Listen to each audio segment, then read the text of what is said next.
আর এক দুস্থ আছিল, ছাত্র বয়সেতে বক্তৃতায় খুব এক্সপার্ট আছিল। তো এক মসজিদের ভিতরে তে ইমাম হইছে পরে তে আমারে কয়, দোস্ত তুই যে একটা সুন্দর মসজিদ করতে চাস, আমি যেই মসজিদে চাকরি করি মসজিদটা খুব সুন্দর, চাইলে আইস। তা আমি এক শুক্রবারে গেছি পরে গিয়া দেখি সুন্দর, আসলেও সুন্দর মসজিদ। তে হইল ইমাম, গিয়া দেখলাম আমাদের দেশে জমার আগে হুজুররা বাংলা আলোচনা করে না, কি করে না, গিয়ে দিতে আর আলোচনা করে না, খুতবা দিয়া নামাজ পড়া লাইছে। নামাজের পরে তারে আলগা আনলাম, তুই দি মাসাল্লাহ তো সুন্দর বক্তৃতা পারতি, তুই তো সুন্দর করে তারারে বুঝাইলে পারতি, এই শুক্রবারে এত্রি মানুষ তোর কাছে আইয়ে তুই আল্লাহর কাছে কি জবাব দিবি? কাউ জবাবের লাইন করে রাখছি। আমি তো তুই এই তারারে কত সুন্দর করে বুঝাইলে কি তা হয়? খাও তুমি এটা বুঝছো, আমি বুঝি না, আমি কোনো কম চেষ্টা করছি না। যেই দিন নিয়োগ হয়েছে 250 লোকের লোক ইন্টারভিউ দিয়া ফার্স্ট হয়েছি। চিন্তা করলাম এই সমাজটারে বদলাইলাম, বিষয়ভিত্তিক আলোচনা করা। তো প্রথম শুক্রবারে করলাম সুদের বিরুদ্ধে। কি এর বিরুদ্ধে? সুদের বিরুদ্ধে। কোনাকান্সি ভাইরা একেবারে সুন্দর করে আধা ঘন্টা লাগাইয়া সুদের বিরুদ্ধে ওয়াজ করে সারছি। নামাজ যখন শেষ হয়েছে সভাপতি আমার আলগা সিফার ডাক দিয়া নেওয়া হয়েছে। নিয়ে আসে রাখে, হুজুর সব দিক কথা আপনি আমারে কইছেন, মনে করেন আমি ধরতাম পারছি না। অবশ্যই আপনারা কেউ কইয়া দিছে আমি যে খাই, আর নইলে আপনার নতুন মানুষ, আপনি কোনো জানেন না এর কথা রাখেন। হ্যাঁ অবশ্যই কারা কইয়া দিছে নামটা কোন হুজুর হারামও না। কেউ আমার কাছে কইছে না ভাই আমি নিয়ত করছি বিষয়ভিত্তিক, শুদ্রা যেহেতু জঘন্য গোনা আমি এটা দিয়া শুরু করছি, এটা আপনি এটা দিয়া আপনি আমার ফেল কয়বার চাইছেন মনে আমি দেখছি না, আপনি পুরা টার্গেট, আপনি আমার টার্গেট করে কথাটি কইছে, আপনি যা শুরু করছেন আপনি।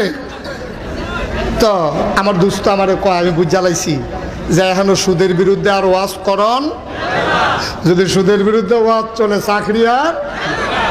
তো ছাড়লাম, সভাপতির ডরে সুদের বিরুদ্ধে ওয়াজ ছাড়লাম। পরের শুক্রবারে চিন্তা করলাম সভাপতি যখন সুদের ব্যাপারে কথা বলে সেতে, আচ্ছা যা ঘুষের বিরুদ্ধে কই।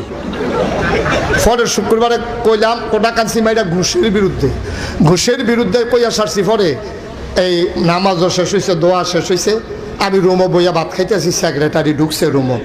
সেক্রেটারি ঢুকে সেটা কই, কি হুজুর ইয়া আমি যে সরকারি চাকরি করি এটা আপনারা কইছে কারা? তো বিলেটা তো আমি আগে জানি, আপনি সরকারি চাকরি করেন এটা কইব কারা? আপনি এই ওয়াজ শিখছেন কন? আপনি কই শিখছেন এই ওয়াজ? একদিন আপনি সভাপতিরে লইয়া ছুটেন, আপনি ধরছেন আমারে, আপনার ধরেন কি আমি কি আপনার কিছু কইছি? কয় না আপনি অবশ্যই জানেন আমি যে খাই, এটা বুঝছে তো আপনি আমারে ধরছেন, মনে করেন কিছু বুঝি না চাকরি। তা কয় সেক্রেটারির ডরে ঘুষের বিরুদ্ধে ওয়াজ করলাম। পরের শুক্রবারে ওয়াজ করলাম মদের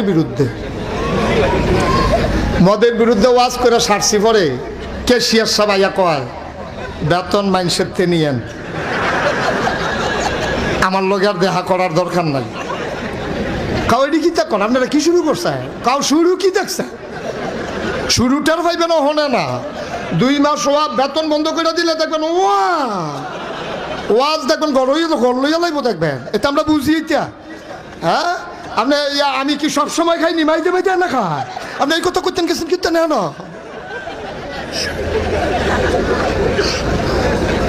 নাউজুবিল্লাহ কয় না তো। সভাপতির ডরে ওয়াজ ছাড়ছে সুদের, সেক্রেটারির বিরুদ্ধে ডরে ঘুষের ওয়াজ ছাড়ছে, আর মদের ওয়াজ ছাড়ছে ক্যাশিয়ারের ডরে। তো আমি কি আর বিষয় নাই, তুই অন্যতন লইয়া কথা কইতে পারস না? কই যে এইটা কই কেউ এরে না কেউ এরে লইয়া ছুড়ে। এর লাগিয়া চিন্তা করছি আর ওয়াজ লাগতো না, যা ফোতানের আরবিতে ফোতাই লাগে, ধরতে পারে না।